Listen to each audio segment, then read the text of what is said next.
নানা কর্মসূচিতে রাজ্য জুড়ে চলছে পক্ষকালব্যাপী স্বচ্ছতা হি সেবা কর্মসূচি। আগামী 2রা অক্টোবর এর সমাপ্তি ঘটবে।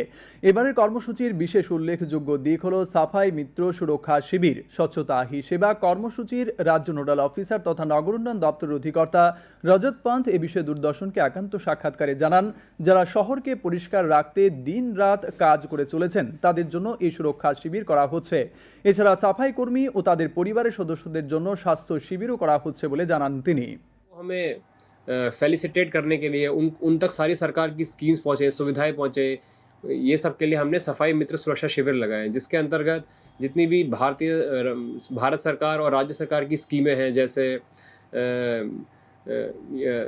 इंश्योरेंस की स्कीम हो गई, या किसी का आधार बनाना है, किसी का राशन कार्ड अगर छूट गया है, तो इसमें हम टारगेट तरीके से, और जो भी हमारी स्टेट की स्कीम है जैसे जन आरोग्य योजना, मुख्यमंत्री जन आरोग्य योजना, ये सब चीज़ों में लोगों को जोड़ना है और कोशिश कर रही है कि सारी स्कीम उन तक पहुँचे।